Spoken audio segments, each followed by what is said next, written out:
We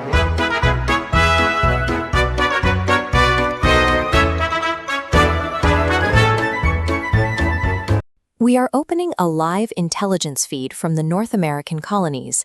The date of transmission is exactly March 23, 1721. At this moment in history, the American Weekly Mercury functioned as the primary executive summary of colonial life.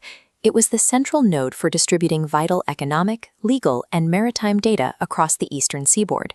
Looking at the visual structure of this specific edition, we see the ornate masthead of the Mercury anchoring the transmission, stamped firmly with the date, Thursday, March 23, 1721. The lead story dominating this broadcast is a sprawling, multi-page judicial decree. It is a text entirely obsessed with maintaining internal state security and crushing political sedition. Further down the pipeline, we find the Maritime desk. This section processes incoming coastal intelligence, tracking coordinated pirate fleets and catastrophic oceanic weather systems. Finally, the feed routes into the local exchange. These mundane commercial classifieds expose the brutal, everyday economic realities of the 18th century supply chain. The contrast within this single document is extreme. Highly refined philosophical arguments detailing the divine right of law sit millimeters away from chaotic reports of oceanic destruction and human trafficking. The details in these three sections show the specific requirements of 18th century governance. Survival in this environment was tied to a system of absolute control over both the minds and the physical bodies of the king's subjects. We begin with the front page. A ruling from the judge of the Admiralty consumes the vast majority of the newspaper's available real estate. The judge is addressing two local men facing extreme prosecution. Their crime involves no physical violence. As the text in the left column specifies, they are being tried strictly for spoken words, contempts against His Sacred Majesty King George. In the legal framework of 1721, contempt operated as a severe political charge. Insulting the monarch was prosecuted as a direct attack on the foundational architecture of colonial society. This heraldic crest and the explicit title block link the King of Hanover to the British throne. In 1721, this was a formal assertion of a royal reign established only 7 years prior. Because the Hanoverian claim remained a point of active political dispute in Europe, colonial administrators treated any sign of dissent as a direct threat to the new dynasty's stability. In an isolated colonial outpost, verbal dissent carried the weight of treason. Authorities prosecuted spoken insults as existential threats capable of igniting a full rebellion against the new royal dynasty. To justify prosecuting spoken words aggressively, the judge provides an extensive written defense of his ruling. Instead of common law, the judge deliberately anchors his judicial authority in New Testament theology. The judge relies on Romans 13, explicitly threatening damnation to equate rebellion with sin against God. He argues a magistrate must be an unfeeling executioner, pointing to the text describing himself as a faithful transcript of his master's will. As a transcript, the judge is claiming the ultimate authority. He frames himself as an extension of the king and God, placing decisions beyond human appeal. The colonial justice system deliberately erased the line between divine ordinance and state violence. They engineered a framework where showing mercy to political dissenters was literally classified as a sin. This philosophical framework dictates the brutal physical reality of the sentencing phase for both convicted men. The first prisoner displayed courtroom contrition. His sorrow proved he had submitted to the court's authority, earning him a mitigated punishment.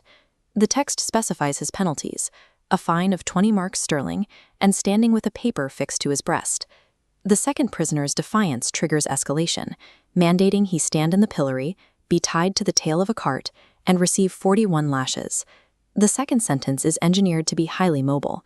The state intends to drag a mutilated body through the squares, converting the prisoner into a physical warning. Early American justice functioned as a calculated public theater. Submission resulted in managed humiliation, while defiance guaranteed state-sanctioned bodily destruction. We pivot now from the highly controlled environment of the courtroom to the uncontrolled chaos of the ocean, opening the Maritime desk. An incoming intelligence dispatch datelined New York, March 20th, details severe external threats to the colonial supply lines. The text clearly identifies the presence of 3 pirates. This maritime map traces the exact geography of the threat. The intelligence pinpoints a pirate fleet operating out of the Caribbean, hovering around St. Thomas and the Virgin Islands. This fleet of a ship, a brigantine, and a sloop represented an organized naval force with the intent to capture and hold entire islands. Compounding the threat of hostile navies are environmental dangers. Captain Jarrett reports terrible weather on the coast that physically tore away part of his vessel. The maritime reality of 1721 meant relying on fragile wooden ships, constantly at risk of catastrophic structural failure, violently splintering the wood and taking the cargo and crew to the bottom of the Atlantic. The state's paranoid obsession with internal discipline makes sense when viewed from the coast. They were an island of fragile order, surrounded by hostile pirate navies and deadly storms. We transition to the final segment of the broadcast, the local mercantile exchange, located at the bottom of the back page. Early colonial newspapers rarely published editorial critiques of their own economies. Instead, they embedded the massive, unvarnished truths of their society entirely by accident within mundane classified ads. Looking at the advertisements block, we see standard imported goods. The top notice lists generic English goods for sale. Immediately below, we find a stark juxtaposition in merchant John Copson's inventory, a very likely Negro man, and fine Swedish bar iron. Human beings and imported industrial metals sit back to back, treated with the exact same commercial indifference. This single column distills the entirety of the transatlantic economy into a mundane local transaction.